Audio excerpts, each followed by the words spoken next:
বন্ধুরা ভিডিওর শুরুতেই যে স্ট্যাটাস ভিডিওটা দেখছেন সেটা কিভাবে করতে হয় তা মূলত আজকে এই ভিডিওতে আমি দেখাবো। আর আপনি যদি আমাদের চ্যানেলে নতুন হয়ে থাকেন তাহলে চ্যানেলটি সাবস্ক্রাইব করে দিন, আর যদি অলরেডি সাবস্ক্রাইব করে থাকেন তাহলে থ্যাংক ইউ সো মাচ।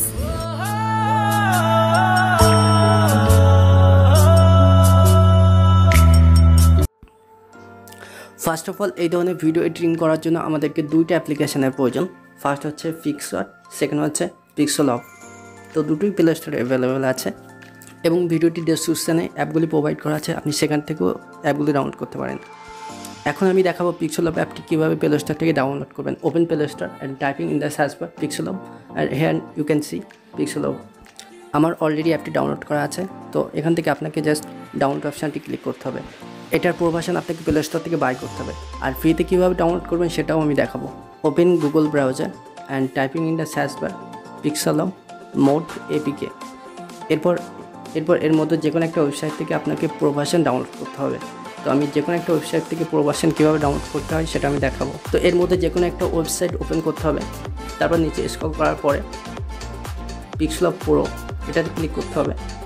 তারপরে নেক্সট পেজ নিচের দিকে স্ক্রল করতে হবে, ওই ডাউনলোড এপিকে এটাতে ক্লিক করতে হবে। এই ওয়েবসাইটগুলোতে প্রচুর পরিমাণে অ্যাড আসে, সুতরাং অ্যাডে ক্লিক করলে অন্য পেজে চলে যাবে। তারপর নেক্সট পেজ ওপেন হওয়ার পর নিচের দিকে স্ক্রল করতে হবে, উপরে যে ডাউনলোড লেখা অপশান আছে ওটাতে ক্লিক করতে হবে না। 10 সেকেন্ড ওয়েট করার পরে যে ভার্সনগুলো দেবে এর মধ্যে যে কোনো একটা ভার্সন আপনাকে সিলেক্ট করতে হবে। তারপরে এই ডাউনলোড আইকনে ক্লিক করতে হবে। তারপরে একটু ওয়েট করার পরে এখানে ডাউনলোড আমার অলরেডি ডাউনলোড করা আছে, তো আপনাকে জাস্ট ডাউনলোড অপশানে ক্লিক করতে হবে। ডাউনলোডে ক্লিক করতে হবে এবং ডাউনলোড হয়ে গেলে ফাইলটি মোবাইলে ইনস্টল করতে হবে।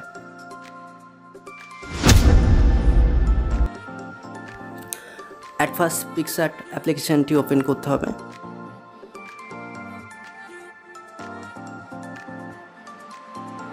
তারপর এরকম ইন্টারফেস চলে আসবে। তারপর নিচে প্লাস আইকনে ক্লিক করতে হবে, তারপরে এডিট ফটোতে ক্লিক করতে হবে। তারপরে এই জেপিজে ফটোটা সিলেক্ট করতে হবে যেটা ভিডিও ডেসক্রিপশনে প্রোভাইড করা আছে। তারপরে অ্যাড ফটোতে ক্লিক করে ফেসবুক প্রোফাইলে স্ক্রিনশটটা অ্যাড করতে হবে। তারপরে স্ক্রিনশটটা সিলেক্ট করে উপরে অ্যাডে ক্লিক করতে হবে। তারপর নিচে ক্রপ অপশানে ক্লিক করে স্ক্রিনশটের ব্ল্যাক অংশগুলোকে কাট করতে হবে এবং ক্রপ করা হয়ে গেলে উপরে টিক চিহ্নে ক্লিক করতে হবে। রাইট নাও স্ক্রিনশটটা নিচে সাদা পৃষ্ঠার সাথে অ্যাডজাস্ট করতে হবে। এভাবেই স্ক্রিনশটটা সাদা পৃষ্ঠার উপরে অ্যাডজাস্ট করতে হবে। তারপর নিচে ব্লেন্ডে ক্লিক করে মাল্টিপ্লাই অপশানটা সিলেক্ট করলে স্ক্রিনশটের হোয়াইট ব্যাকগ্রাউন্ডটা মুছে যাবে। নেক্সট অ্যাডজাস্টে ক্লিক করতে হবে এবং হাইলাইটটা -50-তে রাখতে হবে, তাহলে ব্ল্যাক রাইটিংগুলো একটু স্পষ্ট হবে।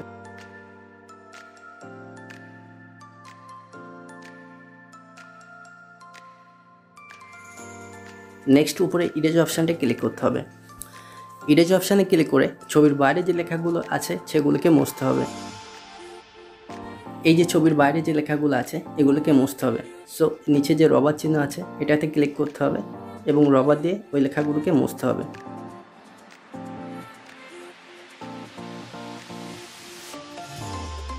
এবং মোছা হয়ে গেলে উপরে টিক চিহ্নে ক্লিক করতে হবে এবং অ্যাড ফটো কাজগুলো শেষ হলে উপরে টিক চিহ্নে ক্লিক করতে হবে।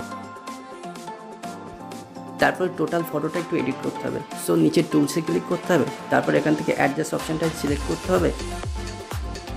তারপর এখানে কন্ট্রাস্ট, ক্লিয়ারিটি, হাইলাইটগুলো সামান্য করে বাড়াতে হবে, তাহলে ফটোটা দেখতে আরও বেশি অ্যাট্রাকটিভ হবে।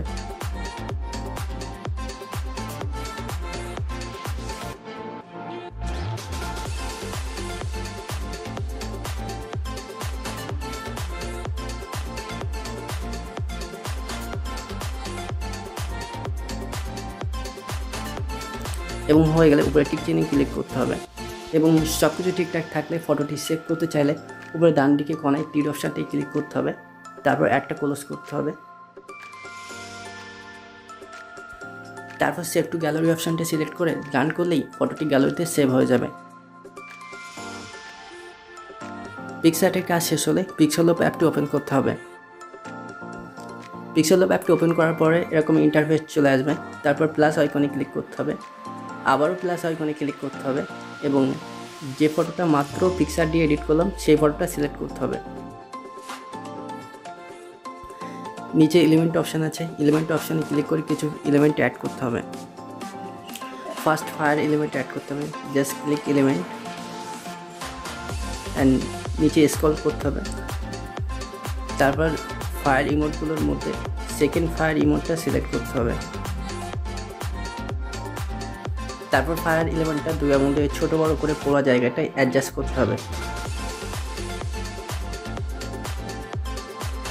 তারপর এখানে ইরেজ অপশান আছে, এই রবারটায় ক্লিক করে ছবিটার বাইরে যে ফায়ারের অংশগুলো আছে সেগুলোকে সুন্দর করে মুছতে হবে।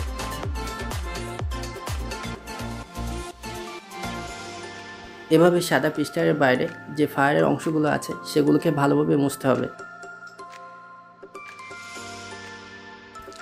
এবং হয়ে গেলে ব্যাকে ক্লিক করে আরও এলিমেন্ট অ্যাড করতে হবে। জাস্ট অ্যাডে ক্লিক করতে হবে, করে নিচে স্ক্রল করতে হবে। তারপরে এই নিচে আগুনের শিখা এলিমেন্টটা অ্যাড করতে হবে। তারপর এই এলিমেন্টটা দুই আঙুল দিয়ে ছোটো বড়ো করে ম্যাচ লাইটের এখানে সুন্দর করে অ্যাডজাস্ট করতে হবে এবং হয়ে গেলে ব্যাকে ক্লিক করে আরও এলিমেন্ট অ্যাড করতে হবে এবং সব কিছু ঠিকঠাক থাকলে ভিডিওটি সেভ করতে চাইলে উপরে ডান দিকে কোনায় এক্সপোর্ট অপশানে ক্লিক করতে হবে। তারপর এখানে ভিডিওর ডিউরেশন সিলেক্ট করতে হবে, অর্থাৎ কত সেকেন্ডে ভিডিও এডিট করতে চান সেটা সিলেক্ট করতে হবে এবং ভিডিওর কোয়ালিটি সিলেক্ট করে নিচে এক্সপোর্ট অপশানে ক্লিক করতে হবে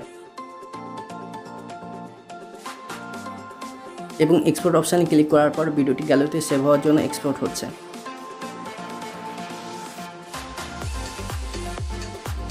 এবং 100% হয়ে গেলে এটাকে ক্লোজ করে দিয়ে ভিডিওটি কেমন এডিটিং হয়েছে আমি একবার প্লে করে দেখাবো। ভিডিওতে কোনো সং অ্যাড করা হয়নি, তো আপনাকে ইনশো ট্যাবে নিয়ে একটা সং অ্যাড করতে হবে। ইনশো ট্যাবের লিঙ্ক ডিসক্রিপশনে প্রোভাইড করা থাকবে। সো এই ছিল আজকে আমাদের ভিডিও এডিটিংয়ের টিউটোরিয়াল। পরবর্তী টিউটোরিয়াল পেতে ভিডিওটিতে একটি লাইক দিয়ে আমাদের সাথে থাকুন। Thank you so much for watching. If you like this video, please do subscribe.